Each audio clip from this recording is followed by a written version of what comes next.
Yeah, g'day friends. Okay, this is my third little installment of climate change videos. So yeah, there's a lot been going on lately with Greta Thunberg having a big speech at the UN. Yeah, there's been plenty more weather events as expected, like Hurricane Dorian. I don't know what the death toll is there, but apparently it's going to be in the thousands. Yeah, Paul Beckwith did a YouTube video about that. He suspects that the death toll is way higher than we're being told. But yeah, it's just been ongoing problems. Like in early September, there was some serious bushfires in Queensland. In Australia, also in New South Wales, the drought continues. Yeah, so we had the climate school strikes, and there's a big turnout. Yeah, in all over the world, especially in the big cities. And I mean, yeah, of course, I like Greta. I like what she's doing. I like what Greta's doing, but my little message is in disagreement with her, because she's still saying that we can do something about. It's not too late, as David Attenborough says too. He says, "Oh, it's not too late to do something about it, about global warming and the ecological collapse and everything like that." So, I mean, it'd be great if if we had the technology. I mean, yeah, Guy McPherson was at this presentation in New York, where he gave a statement and said, "Look, we don't have the technology to cool down the planet. I mean, apart from maybe nuclear war or something like that, but there isn't actually any sensible technology that's been developed, as far as I know, that can cool the planet." Yeah, a big part of what Guy talks about in many hours of his YouTube videos, he talks about the just grappling with the end of the world, with the 7 stages of grief, this sort of thing. Like a lot of people say, "Oh, we should have hope. We should have optimism." What's the point of being a doomsday person? It doesn't get you anywhere. I mean, that's what David Attenborough says. He says, "Look, there's no other choice. We have to have hope." Whereas Guy's message is to say that hope is wishful thinking. It's not based in reality. Why not live in the real world? And you can't fix a problem you don't even acknowledge.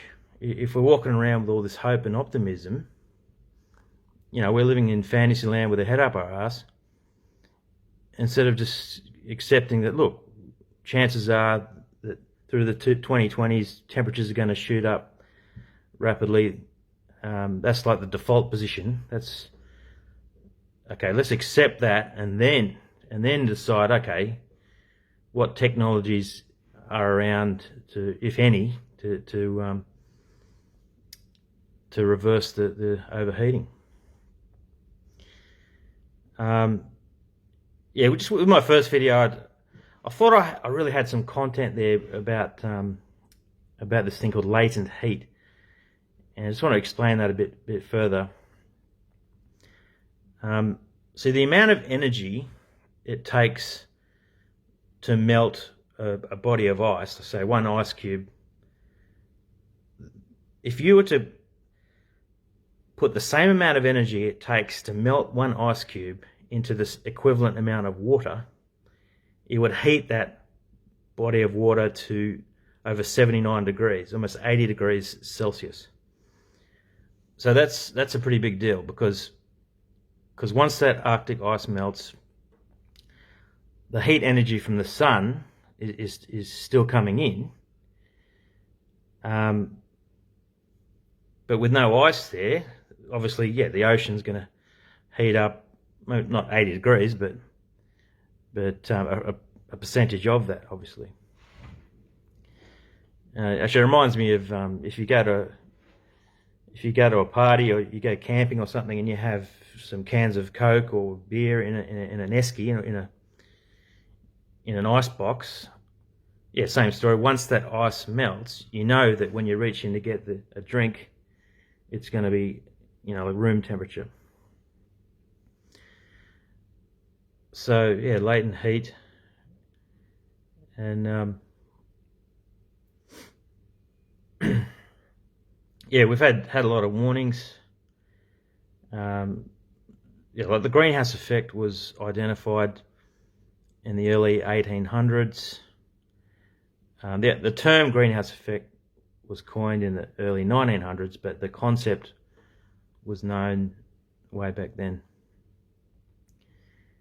Yeah, it's just interesting looking at all these characters in the 1800s, like Arrhenius. Yeah, Arrhenius, he made a prediction that average world temperature would go up about 1 degree Celsius by the year 2000, and he was roundabout right. And there's a guy called John Tyndall around the middle of the 1800s, I believe, was the first to do a study on the effect of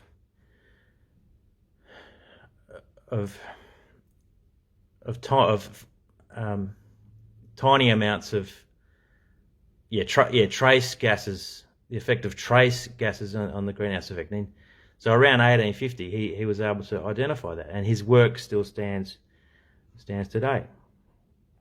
And he's quite a character. Yeah, John Tyndall.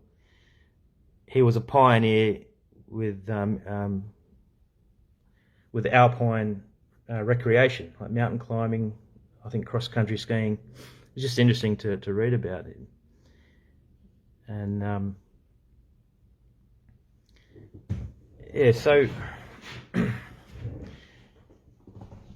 yeah, I just felt like just need to make some little videos, because I think it's quite. So some people really like hearing this message. I mean, even though it's so dark and depressing, some people like it because it's okay. First of all, it's the truth, but also they know where they stand. They say, look, okay, supposing the shit will hit the fan in 2023, 2025, or maybe next year after. At least we have some idea what's happening to us. And one positive is we have some idea of our expiration date, so we can make decisions about what to do with this remaining time. And pretending that abrupt climate change isn't real isn't going to make it go away. And in fact, you can make more sensible decisions about what to do with whatever time we've got left. Like rather than investing money into things way out in the future, or spending all this time studying for a university degree, you can just appropriately make decisions about what to do with 4 or 5 years, whatever we've got left. A lot of people adore Guy McPherson. You see in the comments, they say, oh look, I love what you're doing. I mean, people commented on my video, say, look, I appreciate what you're saying. I've seen some videos that talk about prepping, and there's some cool gadgets you can get. There's a guy called a Canadian prepper, and he actually did a video with Guy McPherson that was very interesting, and he sees the doomsday from a variety of things, like like a magnetic pulse from the sun, or diseases and natural disasters, as well as climate change, or just nuclear war or economic collapse, this sort of thing. That as I said, Paul Beckwith, he's got heaps of videos. He really goes into the detail. I mean, I just I think like most people, I just want to know a general idea of what's going on, how much time I've got left, what's the big picture, what's the philosophy. Or there's another YouTuber called Black Bear, and he just goes over every aspect of climate change, as he says, everything adjacent to the issue. To me, I find that a bit tedious. I mean, who really cares? But others may find it interesting. Same with Paul Beckwith's videos. He's done heaps of them. And I actually thought he was a doomer. Remember last year, I thought he was. I found out not that long ago that he sees abrupt climate change as ridiculous. Having said that, you can see that he's revised his projections, saying that 2030 is the new 2100. So, it's an exciting time to be alive in a way. I mean, with the school strikes.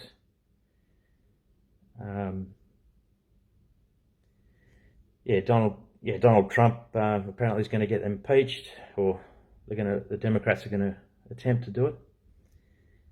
And okay, thanks very much.